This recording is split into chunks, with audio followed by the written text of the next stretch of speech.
Hello and welcome to Flowering Creativity. This is the podcast where we explore the lives of creative people and provide practical tips for helping you to achieve and sustain your creative lifestyle and goals. Today, I am honored to speak with Evelyn Holland, a singer-songwriter, guitarist, and leader of Keys of Solomon, a progressive metal band formed with Isaac Brustol.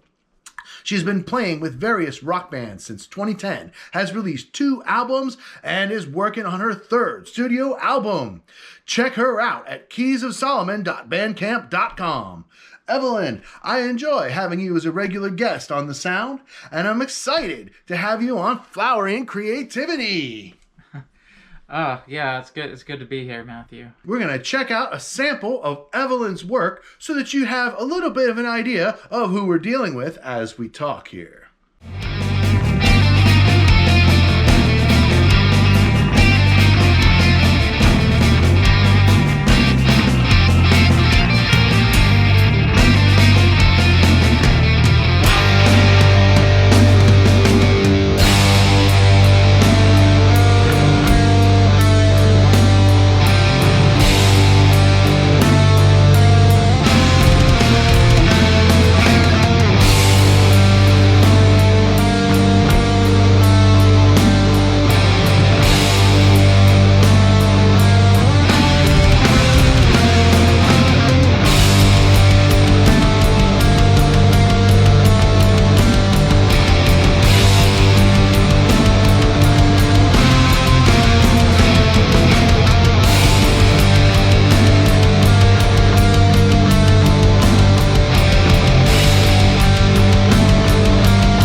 Evelyn, why don't you tell me a little bit about your new project? We've talked about it a little bit on The Sound. We just played a couple of clips. Why don't you tell me a little bit about some of the songs? Whatever you want to talk about.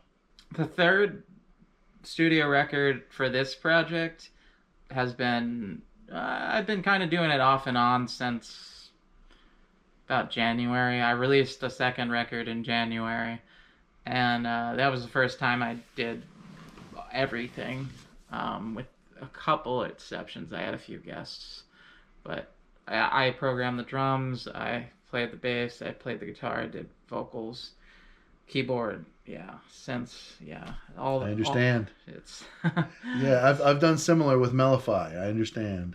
yeah. So it was quite the undertaking, and then I had some leftover material from those sessions that Mm. I hadn't like fully developed. So I started with, I think, this one that's kind of, I don't know, it's kind of atmospheric, and then I kind of went from there, and then all these other tunes came out, and I could say it's a little more, or a little, it has more of a direction than the second record, because the second record was just trying to figure out how all of it works, and because I'd never gone about programming drums and Oh yeah. doing everything. I mean, I was familiar with arranging everything myself with the first record, because I guess with the exception of like a small percentage of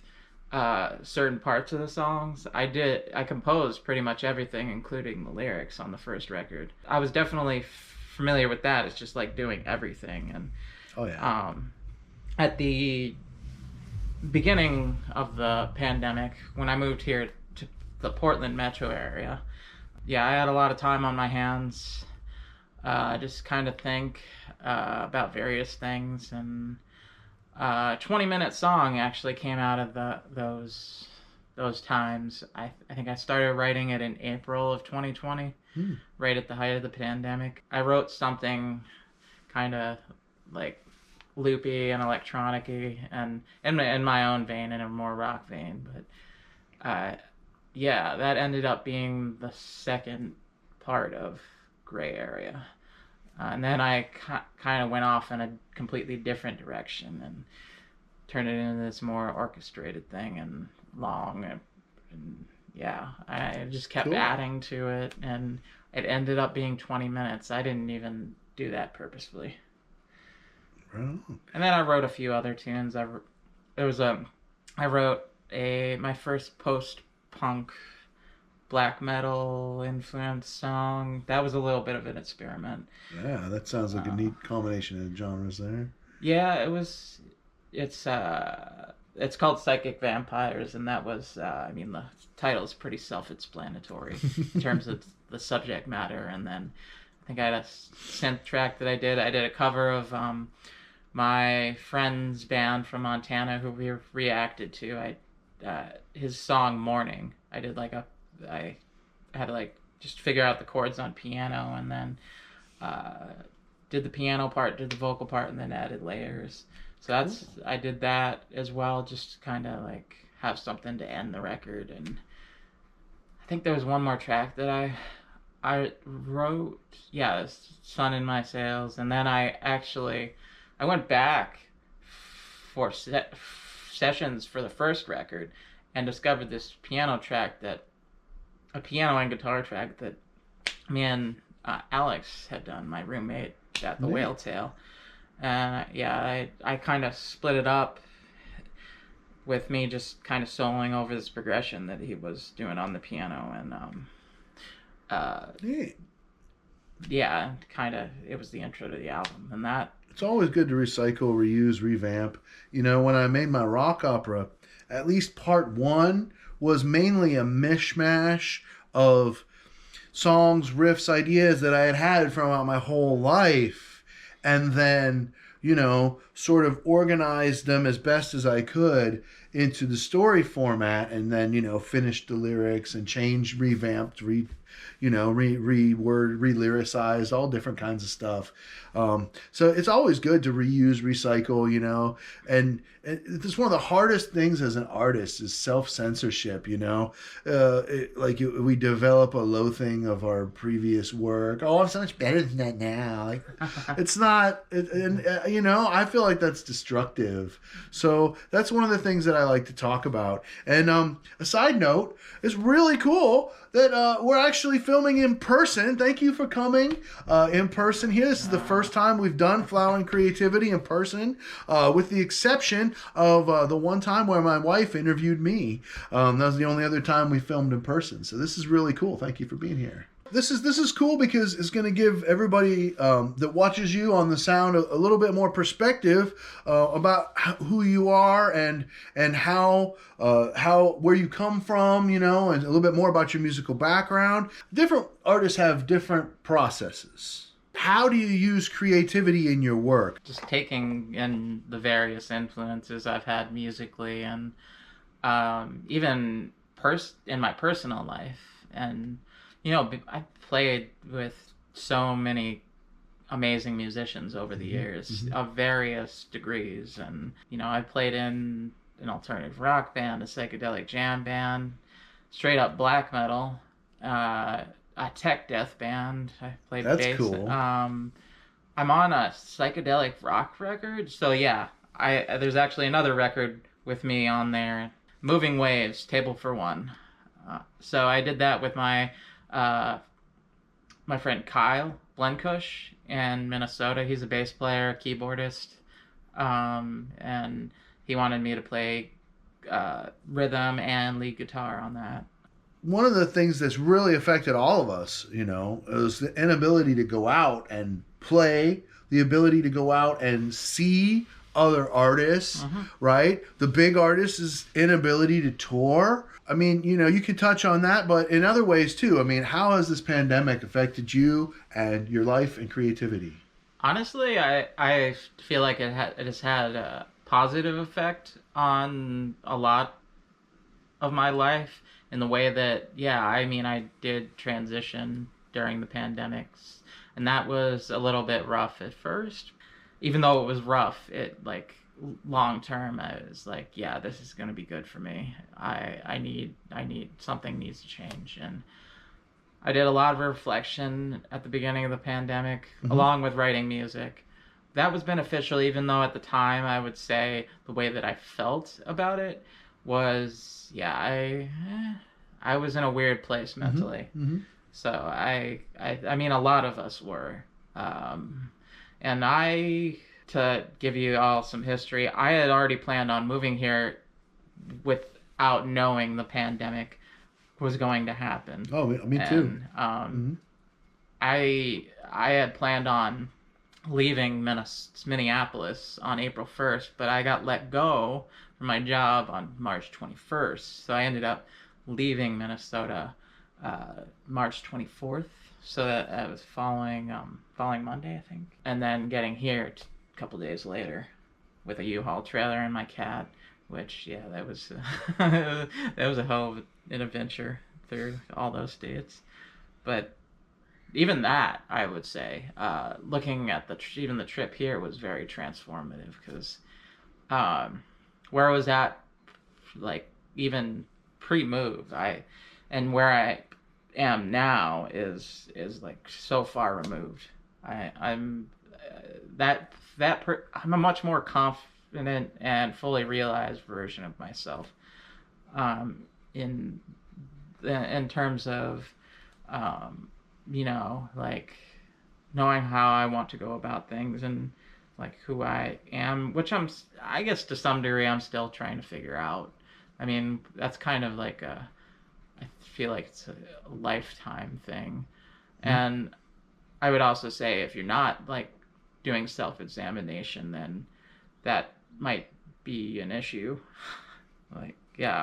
It's crucial.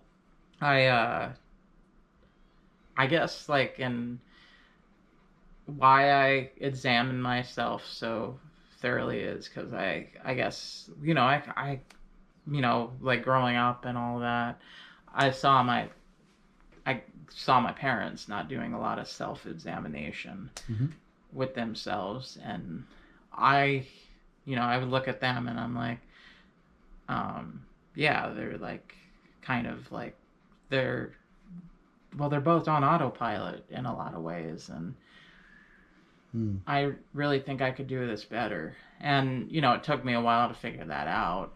I realized it wasn't that easy. Oh no, it's sort of an example, a physical, to sort of illustrate what I'm talking about from an emotional or creative standpoint. is like the digestive system. It is very easy, especially if you don't eat the best foods, for your digestive system to get all backed up. So a few months ago, people may remember that my family did a juice cleanse, and we ate raw for like 4 days, completely raw, just vegetables and fruits, and that was it. And then we did just juice for 2 weeks, and I cleaned myself out, and then we ate raw for 4 days. And when I went back to eating regular food, I never felt better in my life. I felt amazing. And it's been a couple of months, and now I'm starting to feel like I need to do it again.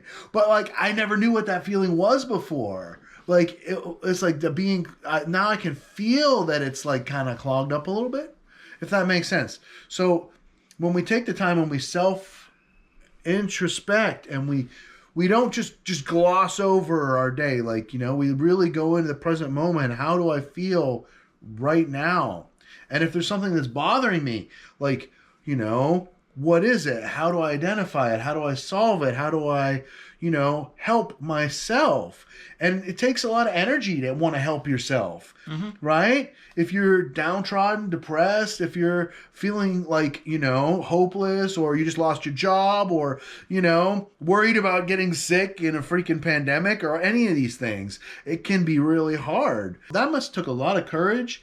And I can see the wisdom, though. And if you're going to be alone for a time and kind of locked in and not able to go places and do a lot of things, that is a really good time for deep introspection and making changes to yourself. And I respect that. That's really cool. I wouldn't say it took courage. It's more like I had to be myself. Willpower. Or I was just gonna stagnate and nothing was going to change. I didn't know, like, everything about it. I had to do months and months of reflection, and I had originally come out in October of 2019. I didn't know I was going to transition or anything like that, but when I came here, it gave me, and because of the pandemic, it gave me time to kind of think and reflect. And yeah, I decided to transition, and I think the first day I took hormones. It was August 15th of last year. So yeah, it's coming up on a year, folks. Wow. Let's talk about daily routine. I have not had a chance yet today, but once my work for the day subsides, I'm gonna go take a little jog outside. I feel like, ideas get clogged up in here, and one way that I clear my head is by going outside, getting some fresh air, and doing a little bit of jogging. Do you have a daily routine? Anything you do to help you to stay creative and flowing? Well, lately, I haven't really. I mean, I've been like just sitting down with the guitar and even just playing other people's songs. Even when I'm not feeling like writing something myself. Yeah, I think that helps keep the muscles like doing something. It's working. It is still working a muscle, even if it's not like creative muscle fully. Even though, like, I guess in a way it is, because playing somebody else's work, it's gonna come off sounding like you. I've studied various guitar players. Like, what is that? I was going through some of Gary Moore's work last week. As far as his lead style goes. Practice routine. That's a good direction to take it in, definitely. Yeah, I mean, that also keeps me interested, because I haven't had a really like traditional practice routine. Because I mean, I know scales and all that, and but I don't like. I just don't have. I've never really had a traditional practice routine. I wouldn't say because I'm lazy. I just like. Just making a point of playing every day, really. Yeah. Even if it's somebody else's work, or I'm just sitting there, like, just kind of playing notes, whatever, chords, see what happens. I mean, maybe that just comes from the fact that I'm completely self-taught. And I actually also, I guess, in terms of who I'm interested in, musically. There's a lot of self-taught guitar players or ones that have had, minimal lessons and kind of like launched themselves into stratosphere. And I look up to those people. Oh, yeah, for sure. I guess that's why I like a lot of the classic guitar players. They're appealing. What challenges have you faced that disrupt your creative flow? When I was living in Minneapolis, I was running a house. I was working full time, and all the fact that we were also putting on shows and all the other stuff that happened with living in that house that put a cog in my creative output. I feel like for a while, and that's why I've been so adamant on like doing stuff lately. I would also say just feeling uninspired during that time between drinking too much and like just my environment. I mean, I was still playing a lot, but I was very discouraged and not as confident as I am now. I'm more grounded and in my lane, and if you know what I mean, Matthew. Yeah. Before it was like, what's gonna happen tonight? All over the place. And like for a while there, I was it's like a 6-pack of beer a night, and then on weekends it was even worse. So yeah, I would consume alcohol to cope, and that went on for a few years. I had some good times. So anybody that from the Whale Tale that's watching this, we had some good times. It's just like that house it had to end. It was like college for us. It's kind of a fratty sort of atmosphere. It was hard to describe like the energy there unless you lived in the house or hung out with us. Sure.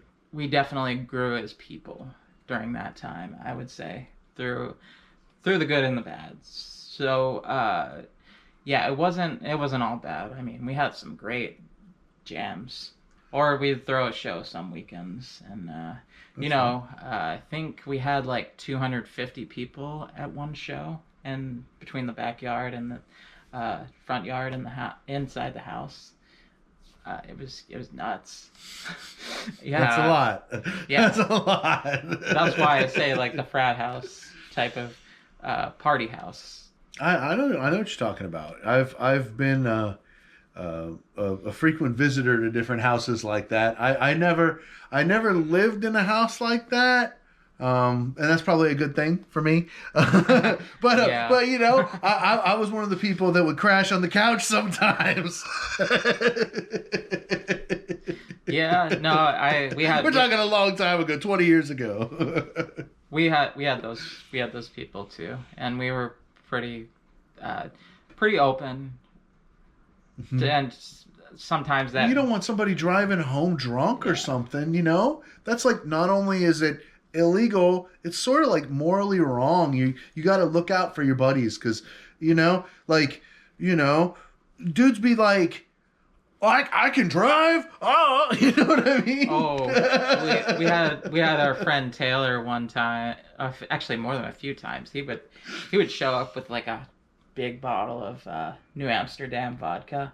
I think he's still struggling with alcoholism, but yeah, he would just like this big bottle of New Amsterdam vodka, consume half of it himself, and then the rest we would. Yeah, he'd try to drive after that. I'm like, no. Sometimes you just gotta put your foot down. There's a couch, here's a blanket, here's a pillow, there's a bucket. Okay, that's all you need. Here's a glass of water. Yeah. Excuses.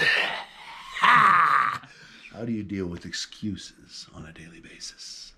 I mean, this is one I'm pretty famous for. At least I think I am. Because sometimes it's like I don't have the motivation to, like just pick up something, and I could. It's just like right there. I could be picking it up. Sometimes, yeah, I do have to kind of be like, yeah, okay, I should be doing something else because I'll have more motivation later. Because Hmm. sometimes you just gotta, um, you gotta like take your mind off of that for a second and come back to it later. If it's because sometimes it just doesn't work. Um, I can feel that. There's definitely like moments that, you'd like to be feeling creative, but you're just not. And so you can honor that and you don't have to feel bad about that.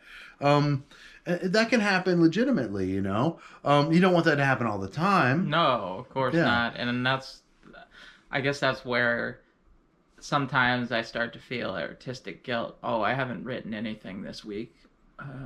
Damn it. I've Or definitely, especially recently, I've been in that boat. Like the the desire to want to make music is different than making videos about other people's music. And I mean, I love making reaction videos, I do, but I mean, I spend such a huge percentage of my time doing it, that it's like sometimes I'd rather just be singing or playing the guitar. I totally dig that. And then you feel like, oh well, but if I do this work, this is going to yield these results. Oh, but if I do this work, oh, this is going to yield less results. So it's lower on the importance. And then there's also other people's excuses too. Like when you're working with someone else, and they're giving you excuses.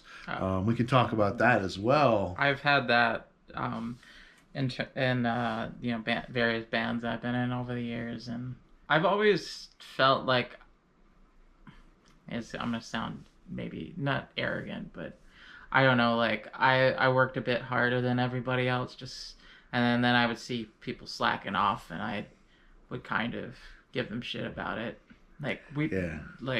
yeah, we've been working on this song for this long. You should have it down by now. Like what the hell? Even as a bass player, like yeah, I would get a A little little bit on the annoyed. perfectionist side. I would get yeah. When I was working with Rick, I was in good company because he's kind of a perfectionist.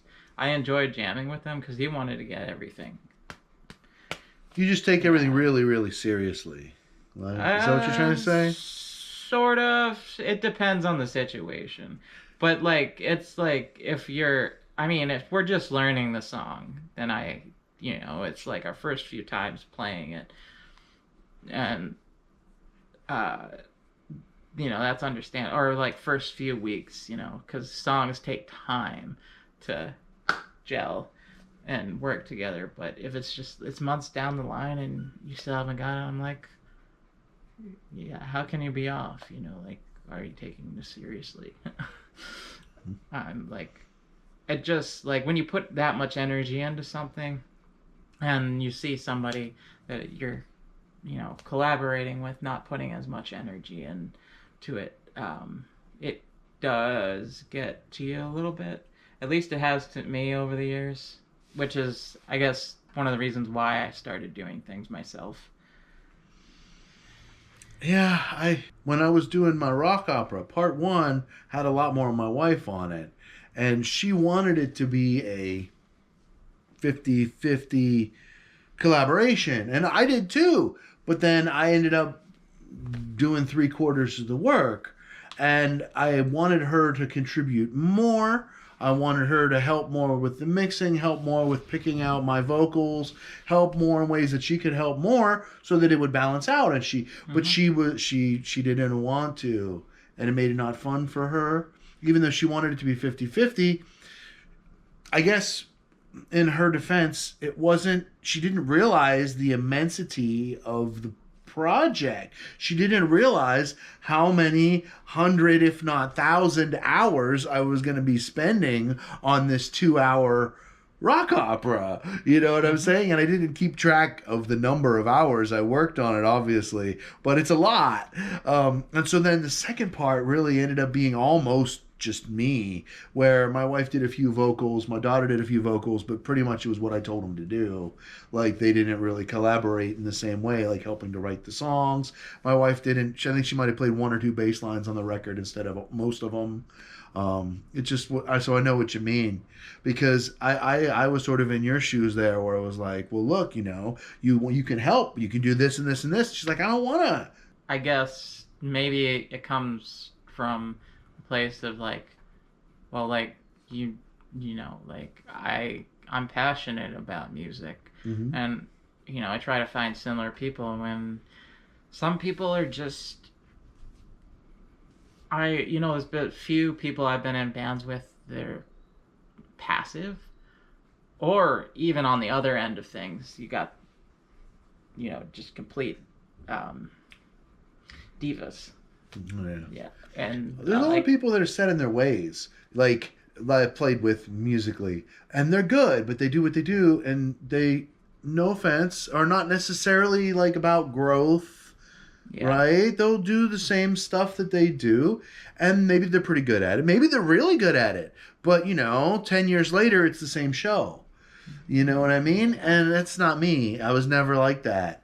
I never wanted to be, doing the same songs that I did 20 years ago. I mean, but for the people who like that, I mean, for the people who they love being Elvis impersonators, hey, that's for them, right? I love Eleanor Goldfield. She said, you got to be you, because, like, that's your role. Like, that's the only role on earth that's not taken. That's the one you assigned to yourself. So just do it. Be yourself, That's something that I connected with when I was watching her. Yeah. Your interview with her, rather. Truer words have not been spoken. So, stress. Now, it may not be different, but, if it is, you can differ. But how do you manage your stress before and since the pandemic? Before? My stress level was up here. And that was because I was just taking on too much. And like I was saying earlier, I was drinking to cope. And since then, and then even since transitioning, I've, like, begun to cut it down further and further. It's been gradual, because for a while there, I would have considered myself an alcoholic a bit. Definitely a habitual thing. It's like getting a pack of cigarettes a day. Yeah. It's probably not good for my liver, but I'm like definitely still kind of physically addicted to it. So at this point, I would say it's a more healthy intake, and it's not like I'm drinking to cope. I have better coping mechanisms in line to, just keep myself mentally all right. I'm cool.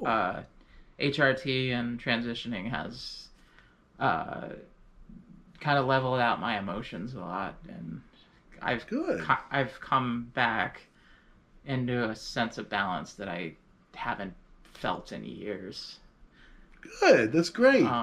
So that's definitely the, like, before and then now. It's vastly different. It's, at first it was kind of subtle, and now it's like, ooh, wow, that person I was before, that person was a mess. Yeah, I don't know if I, like, identify with that person anymore. It almost seems like it happened to all that happened before happened to a different person, even though, like, when I talk about it, I know that happened to me.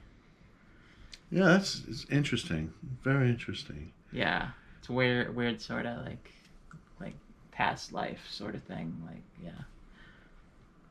I mean, we can talk about that. I want to give a shout out. I don't really talk about religion on my channel, but there's one book that I really love.